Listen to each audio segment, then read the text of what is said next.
प्यारे विद्यार्थियों, आज हम बात कर रहे हैं 802 जो सब्जेक्ट कोड है आपका, जिसका नाम है समसामयिक भारतीय समाज में शिक्षा। इस विषय के जो महत्वपूर्ण प्रश्न हैं, जो एग्ज़ाम में आपसे पूछे जाएँगे, तो उस तरह के प्रश्न हम यहाँ पे देख रहे हैं। आपके डीएलएड प्रथम वर्ष और द्वितीय वर्ष के नोट्स जो हैं 2023 और 24 के लिए जारी कर दिए गए हैं। आप नोट्स जो हैं ले सकते हैं और नोट्स कैसे लेना है, हर दिन पोस्ट आते रहते हैं, हर दिन हम जो है अपडेट करते रहते हैं। बाकी मैं आपको यहाँ पे अपडेट कर देता हूँ, आप जब भी नोट्स लेना चाहें, चाहे फर्स्ट ईयर का लेना चाहें या सेकंड ईयर का, जो भी आपके अगर कोई और विद्यार्थी आपके साथ पढ़ता है जो सेकंड ईयर में हो या फिर आपके बड़े भाई-बहन पढ़ते हों, तो फर्स्ट ईयर और सेकंड ईयर दोनों के लिए नोट्स उपलब्ध करा दिए गए हैं। फर्स्ट ईयर के नोट्स जो हैं 499 में ऑल सब्जेक्ट के मिलेंगे आपको और सेकंड ईयर के नोट्स जो हैं 599 में ऑल सब्जेक्ट्स के आपको दिए जा रहे हैं। जिस तरह का आप जो वीडियो देख रहे हैं, जिस तरह से लिखा गया है, यही नोट्स आपको मिलेंगे। आप गूगल पे या फ़ोन पे जो भी आप यूज़ करते हैं, दोनों में से जो ऑप्शंस आप यूज़ करते हैं, इस नंबर पे जो है पेमेंट कर सकते हैं। पेमेंट का स्क्रीनशॉट जो है हमारे व्हाट्सएप पर भेजते हैं, तो आपको नोट्स पीडीएफ प्राप्त हो जाएगा।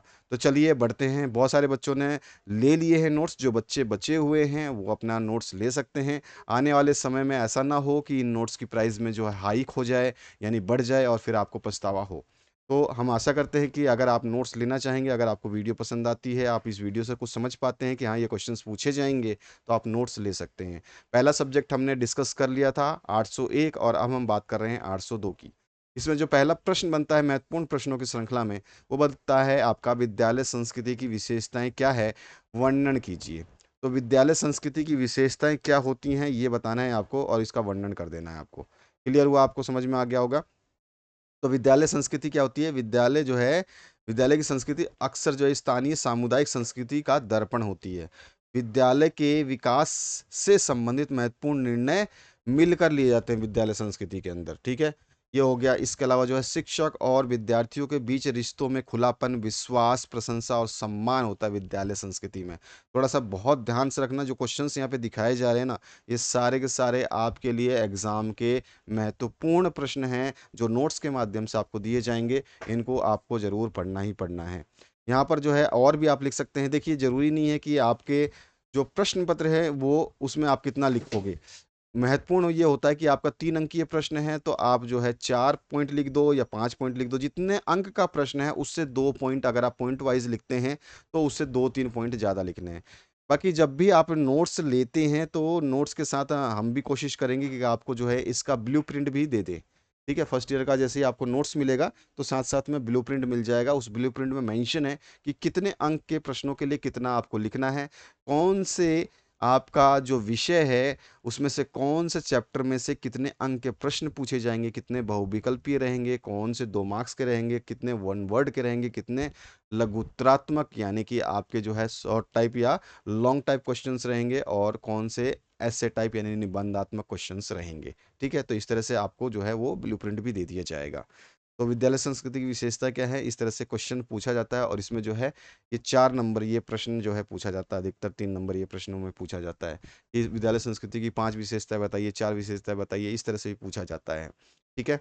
तो यहाँ पर देख सकते हो आप और सभी विद्यार्थियों की शैक्षिक सहायता और सेवाओं तक जो है पहुँच होती है विद्यालय संस्कृति में, ये विशेषता होती है। ठीक है? शैक्षिक संसाधन और सीखने के अवसर सभी विद्यार्थियों को समान रूप से जो है वितरित किए जाते हैं। शिक्षक और विद्यार्थियों की व्यक्तिगत सफलता को पहचाना और मनाया जाता है। इस तरह से आप लिख सकते हैं, विभिन्न त्योहारों को साथ मिलकर मनाया जाता है। अभिभावकों की सार्थक भागीदारी इसमें विद्यालय संस्कृति में देखने को मिलती है। गलतियों को विफलताओं के रूप में बल्कि सीखने और बढ़ने के रूप में जो है देखा जाता है। ठीक है? तो यहाँ पे हम लिख देंगे गलतियों को विफलताओं के रूप में न ना लेकर के, यहाँ पे थोड़ा-सा अगर कोई एक मिस्टेक हो स्पेलिंग की तो आप सही कर लेना। गलतियों को विफलताओं के रूप में ना लेकर सीखने और बढ़ने के अवसर के रूप में देखा जाता है। तो इस तरह से जो है आप बता सकते हैं। अगला जो प्रश्न बनता है वो किस तरह का बनता है? वो बनता है आपका अध्यापक के व्यावसायिक गुणों की संक्षेप में वर्णन या विवेचना कीजिए या फिर पूछा जाता है शिक्षक में कौन-कौन से गुण होने चाहिए? जैसे ही आपको मिलता-जुलता आपको क्वेश्चन मिलेगा ना, आपको बिल्कुल आंसर यही लिखना है। मैंने लास्ट ईयर बच्चों को बताया था कि क्या आंसर लिखना है, कैसे लिखना है, घबराना नहीं है, नहीं पढ़ा है तो ये लिख देना, तो वो चीज़ आपको ज़रूर लिखना है, जो चीज़ यहाँ पे बताई जा रही है। तो शिक्षक में गुण कौन से होने चाहिए या अध्यापक में कौन से गुण होने चाहिए, कक्षा अध्यापक में कौन से गुण होने चाहिए, इस तरह का कोई भी प्रश्न आए तो आप जो है ये सारे गुण लिख सकते हो। विषय का पूर्ण ज्ञान होना चाहिए अध्यापक को, व्यावसायिक प्रशिक्षण होना चाहिए उसके पास, सतत प्रयत्नशीलता और अध्ययनशीलता का गुण होना चाहिए उसके अंदर। प्रचलित समस्याओं का ज्ञान होना चाहिए, जो उसकी समस्याएँ आ रही क्लास में जो चल रही हैं समस्याएँ, उसका गुण उसके अंदर होना चाहिए। उसके अलावा दूसरों के साथ अच्छे संबंध जो है, एक तो अध्यापक की बहुत अच्छी बात है, भाई विद्यार्थियों के साथ संबंध अच्छे हों, साथ ही साथ दूसरे अध्यापक हैं उनके साथ जो है अध्यापक उसके साथ संबंध हो तो वो भी अच्छा है, तो आप लिख सकते हैं। यहाँ पे सब कुछ को यहाँ पे हमने उच्चारित किया हुआ है, आप देख सकते हैं। व्यवसाय के प्रति निष्ठा, यानी कि जो अध्यापक है वो अध्यापक कैसा है, क्या कि वो केवल पैसे कमाने के लिए अपने 5 घंटे 6 घंटे की जो ड्यूटी करने आता है स्कूल में, हैं? तो वो ही करने आता है या वो अपने व्यवसाय को समझता है कि हाँ, मेरा स्कूल में जो काम है वो मुझे पढ़ाना है, बच्चों को समझाना है और उनका मार्गदर्शन करना है, ये सब चीज़ें जो है उसके प्रति उसमें निष्ठा होनी चाहिए। तो जो मेन पॉइंट है ना, हेडिंग अगर आपका सही है ना, फिर आगे आप कुछ भी लिखते हो तो आपको घबराने की ज़रूरत नहीं है, आपका आंसर बिल्कुल सही माना जाएगा। पिछली बार हमने बच्चों को जैसे समझाया था कि देखो आपको जो है मेन हेडिंग समझ में आनी चाहिए, जो मेन केवल हेडिंग दिखाई दे रहा है आपको, जैसे कि मैं यहाँ पे समझाना चाहूँ, जैसे ये 7वाँ पॉइंट आप देख रहे हो तो ये मान लो कि ये आपका मेन हेडिंग है। अगर आपने ये हेडिंग्स जो आप देख रहे हो, छठा आपका हेडिंग जो है ये, ठीक है? ये इस तरह से 5वाँ हेडिंग जो है आपका ये, तो ये जो मेन हेडिंग होता है ना, ये आपका सही होना चाहिए। ये अच्छा है तो आगे जो आपका टीचर है, जो एग्ज़ामिनर है, जो चेक करता है कॉपीज़ को, वो कभी भी ये नहीं देखता कि आपने आगे कितना अच्छा उसको समझाने का प्रयास किया है, ठीक है? आपका मेन है जो आपने हेडिंग सही लिखा है, यानी कि आपने जो है आगे भी अच्छा लिखा होगा, अध्यापक ये सोचता है, जो एग्ज़ामिनर है वो सोचता है। उचित शिक्षण विधियों का प्रयोग करना जो है अच्छे अध्यापक का गुण होता है, ये भी है एक पॉइंट। तो आप बहुत सारे पॉइंट्स इसमें से उठा सकते हैं जो आपको समझ में आता है, पॉइंटों को ध्यान रखना है। बाकी आगे की समस्या आप कैसे लिखेंगे वो अपने वर्ड्स में लिख सकते हैं, ज़रूरी नहीं है कि आप किताब में से ही छापो, ठीक है? और किताब में जो है आपको ढंग से ये मिलते भी नहीं हैं, क्योंकि ये इसमें समस्याएं होती हैं। डीएलएड की जो है फिक्स जो है कोई एक कहते हैं ना कि इस किताब को पढ़ना है, तो वो किताब भी आपको नहीं दी गई है। डीएलएड का केवल सिलेबस दिया गया है।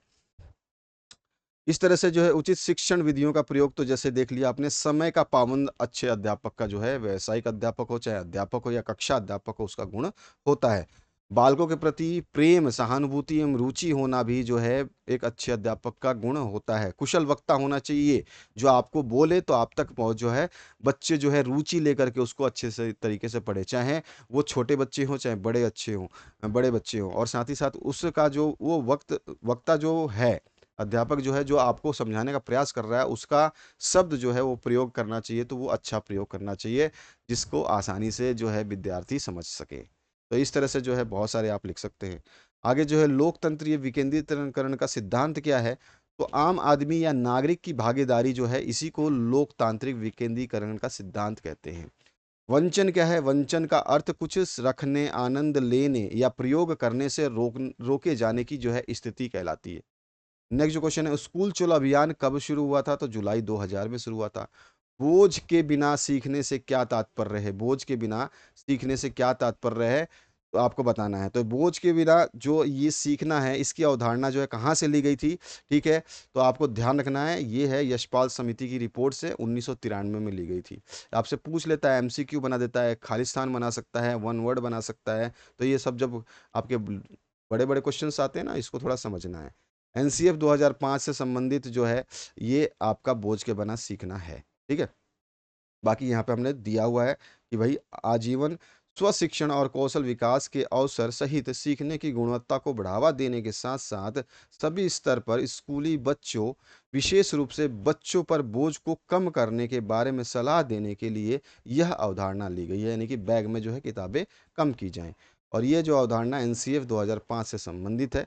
अगला जो प्रश्न है, सक्रिय अधिगम प्रविधि, जिसको एक्टिव लर्निंग मेथड एएलएम बोला जाता है, जो कि आपका अंग्रेजी विषय में भी ये क्वेश्चन पूछा जाता है, वो क्या है और इसकी विशेषताएं क्या हैं, ठीक है? तो यहाँ पर देख सकते हो आपकी इसकी विशेषताएं क्या हैं ये, ठीक है?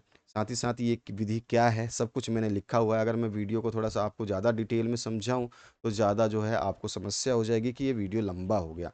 यहाँ पे मैं सारे आंसर्स आपको दिखाते जा रहा हूँ। हर वीडियो में जो है आपको वही क्वेश्चंस मिलेंगे जो एग्ज़ाम में पूछे जाएँगे, ठीक है? यहाँ पर देखिए आपका मैंने यहाँ पे डाल दिया है पोस्टर, आप देख सकते हैं एमपी डीएलएड का जो मैंने आपको बताया था कि आप जो फर्स्ट ईयर के नोट्स हैं 499 में ले सकते हैं ऑल सब्जेक्ट्स, और सेकंड ईयर का 599 में। प्राइजेज़ हाइक होने से पहले जो है आप प्रयास करें कि इसको ले लें, नहीं तो बाद में आपको प्राइजेज़ एक्स्ट्रा देना पड़ेगा, तो फिर आपको दिक्कत होगी। अभी इस बार नोट्स जो हैं आपके बहुत ज़्यादा अपडेट कर दिए गए हैं, बहुत ज़्यादा उसमें इम्प्रूवमेंट कर दिया गया है। इस बार जो है हमारा रिकॉर्ड रहेगा, कोशिश रहेगा कि 98-99% जो है रिज़ल्ट लेके जाएँ। लास्ट टाइम जो है हमने 90% रिज़ल्ट दिया था, 10% इम्प्रूवमेंट और कर रहे हैं इसमें। हमारे जो टीचर्स हैं उन्होंने कुछ और इसमें इम्प्रूवमेंट किए, इसीलिए जो है नोट्स आपको थोड़ा-सा अब आपको कॉस्टली पड़ रहा है। तो यहाँ पर जो कॉस्टली तो नहीं है, अगर आप 2 मित्र हैं तो भी आपको कोई इश्यू नहीं आएगा, 2-200, 250, 300-300 रुपए आते हैं। और पूरा साल जो है आपने मेहनत करी है और आप जब ना पढ़ो तो आपको पछतावा होता है, तो पछतावा करने से अच्छा है कि आप कुछ पढ़ लें, ठीक है?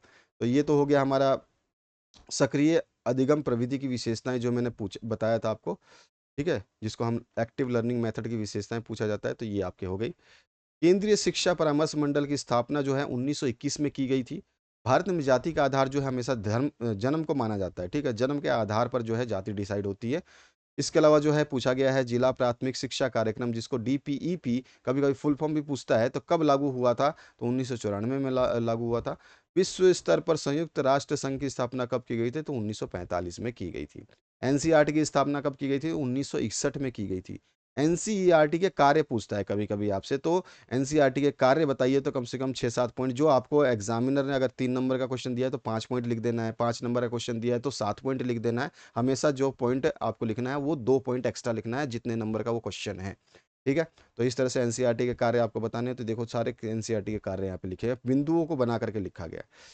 एनसीईआरटी में भारत सरकार द्वारा मनोनीत सदस्य कितने हैं? तो 12 मनोनीत सदस्य हैं एनसीईआरटी में, ध्यान रखना है आपको। निःशुल्क एवं अनिवार्य बाल शिक्षा का अधिकार अधिनियम कब लागू हुआ? तो ये 2009 में लागू किया गया था। आप जैसे ही प्रीवियस ईयर का कोई क्वेश्चन पेपर उठाते हो, जो कि हमारे चैनल पे 2019, 20, 21, 22, 23 सारे क्वेश्चन पेपर्स के सॉल्यूशंस उपलब्ध हैं। किसी क्वेश्चन पेपर में कोई त्रुटि है तो उसको कमेंट सेक्शन में सॉल्व करा के आपको दिया गया है। तो आप जो है ज़रूर देखें प्रीवियस ईयर के क्वेश्चंस को, आपको समझ में आएगा कि आपको जो है बेहतरीन परफॉर्मेंस कैसे करनी है, इस तरह के क्वेश्चंस पूछे जाते हैं वहाँ पर। आगे जो क्वेश्चन है, मध्य प्रदेश में राज्य विज्ञान शिक्षा संस्थान कहाँ स्थित है? तो जबलपुर में ये स्थित है। नेक्स्ट जो क्वेश्चन इसमें पूछा गया आपसे, राष्ट्रीय अल्पसंख्यक आयोग की स्थापना कब की गई थी? तो ये की गई थी 1993 में। डेट क्या था? 17 मई। नेक्स्ट जो क्वेश्चन इसमें पूछा गया, भारतीय संविधान के निर्माण में कितना समय लगा था? तो इस निर्माण में समय लगा था 2 वर्ष 11 महीने 18 दिन। ध्यान रखना है आपको, 2 वर्ष का समय, साथ ही साथ 11 महीने भी बीते थे और 18 दिन भी बीते थे।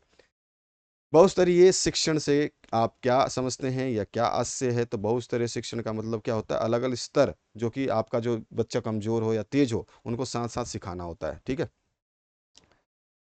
शिक्षा की दृष्टि से राज्य के 2 मुख्य महत्व लिखने हैं। तो शिक्षा की दृष्टि से राज्य के 2 महत्व तत्व मुख्य महत्व लिखे जाते हैं या पूछे जाते हैं, तो आप बता सकते हो। शासन को सुचारू रूप से संचालित करने के लिए जो है शिक्षा की दृष्टि से राज्य का मुख्य महत्व है। साथ ही साथ योग्य नागरिकों के निर्माण के लिए या योग्य जो है विद्यार्थियों के निर्माण के लिए। आगे जो है सामाजिक स्तरीकरण से आप क्या समझते हैं? तो सामाजिक स्तरीकरण आपको बताना है कि क्या होती है इसकी डेफिनिशन टाइप, ठीक है? आधुनिकरण से आप क्या समझते हैं? ये बताना है। नेक्स्ट जो क्वेश्चन है इसमें पूछा गया, लोकतंत्र के लिए शिक्षा के कोई 2 उद्देश्य क्या हो सकते हैं? तो हमने यहाँ पे 3 उद्देश्य लिखे हैं। बाकी ये लोकतंत्र के लिए जो उद्देश्य पूछे जाते हैं, लोकतंत्र में नागरिकों की भागीदारी पूछी जाती है, लोकतंत्र में शिक्षक की भूमिका पूछी जाती है, ये सारे क्वेश्चंस पूछे जाते हैं। आगे हम डिस्कस करेंगे, इस तरह के क्वेश्चंस पूछे जाते हैं। अगला जो क्वेश्चन है, राष्ट्रीय अल्पसंख्यक आयोग एनसीएम के कार्य जो है आपसे पूछे जाते हैं कई बार। तो एनसीएफ के जो है हमने एनसीएम के कार्य जो हैं यहाँ पे दिए गए हैं, पॉइंट वाइज आप देख सकते हैं, यहाँ पे पॉइंट पॉइंट बना के हमने दिए हुए हैं। आपको आसानी होगी लर्निंग में, पॉइंट से जितना ज़्यादा लिखेंगे उतना बेहतरीन होता है आप लोगों को लर्निंग करने में। नेक्स्ट जो क्वेश्चन है, राष्ट्रीय शिक्षक या अध्यापक शिक्षा परिषद के निम्नलिखित उद्देश्य एवं कार्य क्या हैं? तो यहाँ पे निम्नलिखित ना लिख करके इसको उद्देश्य एवं कार्य क्या है, यहाँ पे जो है आपका ये निम्नलिखित नहीं होना चाहिए ना, मिस प्रिंट है ये। तो राष्ट्रीय शिक्षक या अध्यापक शिक्षा परिषद के उद्देश्य एवं कार्य क्या हैं, ये आपको बताना है। तो यहाँ पे जो है निम्नलिखित उद्देश्य एवं कार्य हैं जो कि आप देख सकते हैं पॉइंट वाइज लिखे गए हैं। तो ये सारे के सारे जो है राष्ट्रीय शिक्षक या अध्यापक शिक्षा परिषद के कार्य एवं उद्देश्य हैं। ठीक है, इस तरह से आप लिख दोगे। आगे जो बढ़ते हैं नेक्स्ट क्वेश्चन, या तो कार्य पूछे या उद्देश्य पूछे या दोनों पूछे, आपको यही लिखना है। ठीक है, जो कार्य पूछेगा तो भी लिखना है, उद्देश्य पूछेगा तो भी लिखना है, और कार्य उद्देश्य दोनों लिखेगा पूछेगा तो आपसे यही लिखना है, आपको घबराना नहीं है कि कार्य में क्या लिखूं, उद्देश्य में क्या लिखूं। कई बच्चे कई बार घबरा जाते हैं प्रश्न देख करके। शाल्य संस्कृति से आप क्या समझते हैं? ठीक है, शाल्य संस्कृति की प्रमुख दो विशेषताएं लिखी हैं। तो शाल्य संस्कृति क्या होती है, इसकी विशेषताएं क्या क्या हैं, ये आपको बतानी है। तो यहाँ पर देख सकते हो आप, ये सारे के सारे यहाँ पे शाल्य संस्कृति बता दी गई है, साथ ही साथ जो है यहाँ पे विशेषताएं बता दी गई है पॉइंटों के माध्यम से। इसके बाद आइए नेक्स्ट क्वेश्चन जो है कैसा पूछा जाएगा आपसे, प्रारंभिक स्तरीय राष्ट्रीय बालिका शिक्षा योजना के प्रमुख उद्देश्यों का वर्णन करिए। प्रारंभिक स्तरीय राष्ट्रीय बालिका शिक्षा योजना के प्रमुख उद्देश्य क्या क्या हैं? तो इसमें जो है लैंगिक अंतराल को दूर करना, कम करना। लैंगिक अंतराल मतलब जो है लड़का और लड़की में विभेद को जो है कम करना, ये इसका मेन जो है उद्देश्य है। बाकी और उद्देश्य जो है वह पॉइंट पे लिखे गए हैं, आप पॉइंट देख सकते हैं। वंचित एवं गरीब बालकों की प्रमुख समस्याओं का वर्णन कीजिए। तो इनकी प्रमुख समस्याएं क्या क्या हो सकती हैं, आप देख सकते हैं यहाँ पे मैंने सारा मेंशन किया हुआ है एक एक पॉइंट को। इसके बाद जो नेक्स्ट आपका प्रश्न बनता है वो कैसा बनेगा, क्या पूछा जाएगा उसमें, यहाँ पे देखिए, शिक्षण अधिगम में शिक्षक की भूमिका समझाइए। तो शिक्षण अधिगम जब हम सिखाते हैं, बच्चों को पढ़ाते हैं, तो उसमें एक शिक्षक की भूमिका क्या होती है वो आपसे पूछा गया कि अध्यापक की भूमिका कैसी होती है। तो अध्यापक मित्र के रूप में हो, ये एक अच्छी भूमिका है उसकी। ज्ञानदाता के रूप में हो, ठीक है, सुविधादाता के रूप में हो। ठीक है, कभी कभी पूछा जाता है क्वेश्चन कि शिक्षक एक सुविधादाता के रूप में या प्रदाता के रूप में उसकी भूमिका समझाइए। मार्गदर्शक के रूप में उसकी भूमिका समझाइए। क्वेश्चन डायरेक्ट उठा करके पॉइंटों से ही दे देता है वो। तो ये भी आपको ध्यान रखना है, एग्जामिनर ने बहुत बार दिया है ऐसा क्वेश्चन। पिछले साल के जब क्वेश्चन पेपर से आप रिपीट करेंगे, देखेंगे, देखना चाहें तो वो सारे के सारे क्वेश्चंस आपको इस तरह के मिलेंगे। आदर्श मॉडल के रूप में भूमिका हम लिख देंगे इसमें पॉइंट। सरलकर्ता के रूप में भूमिका बता सकते हैं। विचार और विनियमकर्ता और चर्चाकर्ता के रूप में भूमिका बता सकते हैं एक अध्यापक की। ठीक है, सह अधिगमकर्ता के रूप में भी भूमिका बता सकते हैं। सर्व शिक्षा अभियान के उद्देश्य क्या है, ये बार बार में क्वेश्चन पूछा जाता है। सर्व शिक्षा अभियान के उद्देश्य लिखिए। तो ये सारे के सारे सर्व शिक्षा अभियान के उद्देश्य है। कभी कभी पूछता है सर्व शिक्षा अभियान के बारे में टिप्पणी लिखिए कि सर्व शिक्षा अभियान है क्या। तो सर्व शिक्षा अभियान क्या होता है, यहाँ पर देख सकते हो आप, ये पूरा लिखा हुआ है। नवोदय विद्यालय के बारे में आपसे पूछा जाता है, नवोदय विद्यालय के बारे में संक्षिप्त में टिप्पणी लिखिए, या नवोदय विद्यालय के बारे में जो आप समझाइए। तो यहाँ पर आप देख सकते हैं नवोदय विद्यालय के बारे में हमने बताया हुआ है। आगे आइए, नवोदय विद्यालय की प्रमुख विशेषताएं पूछ लेता है कभी कभी एग्जामिनर के पास। बहुत सारे क्वेश्चन है एक ही चीज उठा करके देने के लिए। तो नवो और आएगा क्वेश्चन ऐसा ही, बिल्कुल आपको टेंशन लेने की आवश्यकता बिल्कुल भी नहीं है। नवोदय विद्यालय की प्रमुख विशेषताएं क्या है, तो ये सारी की सारी विशेषताएं, इसमें से आप जितनी विशेषताएं लिखना चाहें लिखेंगे। नवोदय विद्यालय खोलने का उद्देश्य क्या है, तो ये उद्देश्य है। मध्याह्न भोजन मिड डे मील स्कीम क्या होती है, इसके ऊपर क्वेश्चन हमेशा बनता है। ठीक है, तो ये रहा इसका आंसर। और जैसे जो विद्यार्थी अभी जुड़े होंगे उनको बता दूं, फर्स्ट ईयर के नोट्स जो हैं सभी सब्जेक्ट के, जैसा कि आप इस वीडियो के माध्यम से ये नोट्स देख रहे हो, जो आप पढ़ रहे हो अभी, आप जो वीडियो देख रहे हो, जैसा आपने ये वीडियो देखा है, यही नोट्स आपको दिए जाएंगे।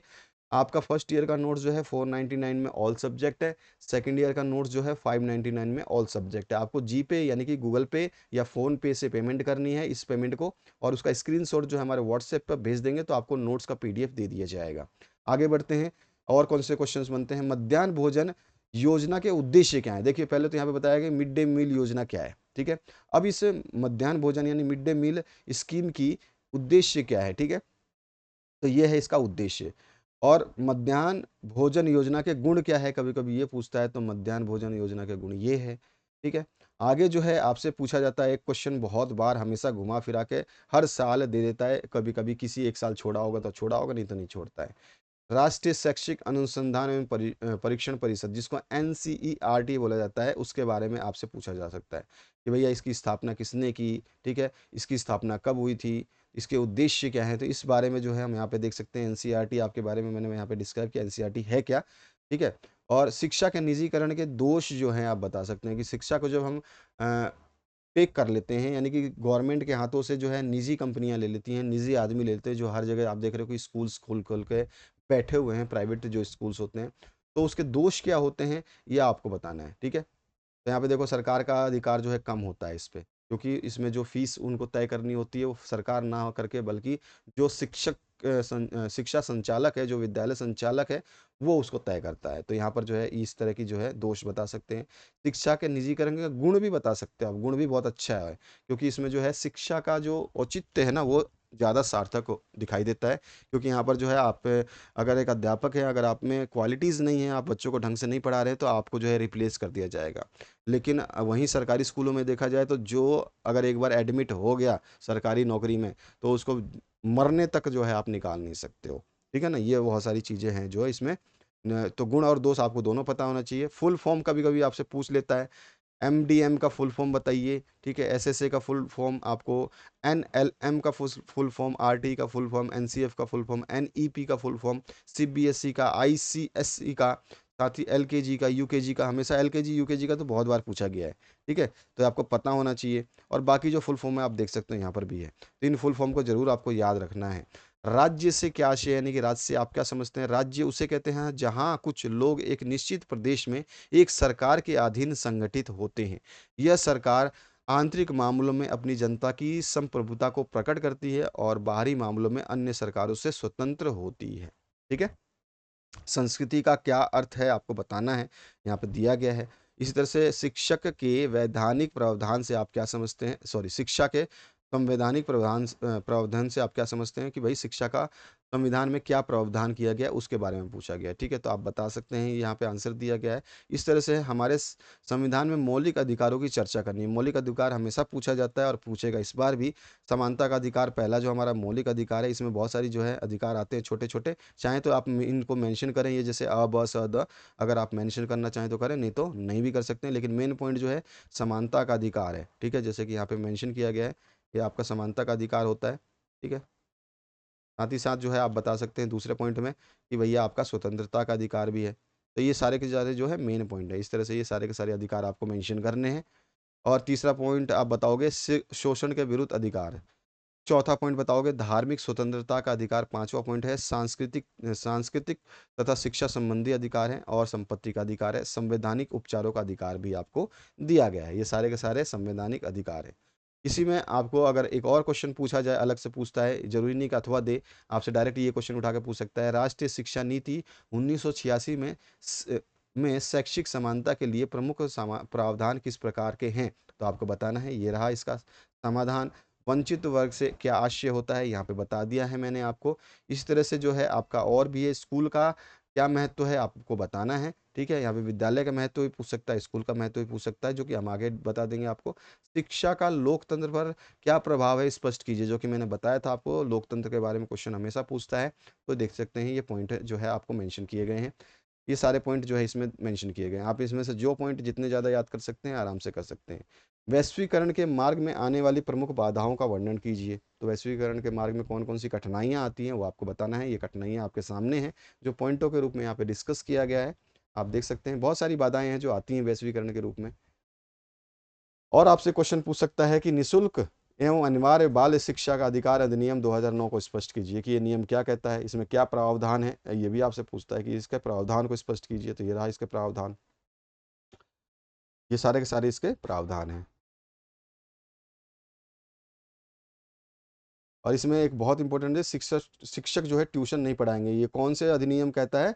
तो आपका जो है ये अधिनियम का नाम आपने बता दिया कि निःशुल्क एवं अनिवार्य बाल शिक्षा अधिनियम 2009 कहता है कि शिक्षक जो है ट्यूशन नहीं पढ़ाएंगे। आगे बढ़िए। शिक्षा का संकुचित अर्थ क्या होता है? विद्यालय शिक्षा होता है। शिक्षा द्विमुखी प्रक्रिया है। शिक्षक और विद्यार्थियों के बीच की शिक्षा और समाज का संबंध जो है घनिष्ठ होता है। सामाजिक परिवर्तन सामाजिक विकास है। ये परिभाषा जो है स्पेंसर की है। विकासशील देशों के पिछड़ेपन का कारण जो है शिक्षा की कमी है। अगर किसी देश को ख़त्म करना है और उसको नष्ट करना है, तो आपको आक्रमण करने की ज़रूरत नहीं है, उस देश की शिक्षा को ख़त्म कर दीजिए। ठीक है? ये बहुत बड़ी चीज़ है। शिक्षा के आदान प्रदान की प्रक्रिया क्या है? वो समाज में होती है, ठीक है? और भारत में सामाजिक परिवर्तन में सबसे अधिक योगदान जो है रहा है, किसका रहा है? पाश्चात्य शिक्षा का, पश्चिमी शिक्षा का। शिक्षा की प्रथम पाठशाला जो है परिवार होती है। शिक्षा का खालिस्तान साधन विद्यालय है, तो औपचारिक साधन है, अनौपचारिक नहीं, औपचारिक साधन है। शिक्षा का मुख्य बिंदु जो है वो बालक है।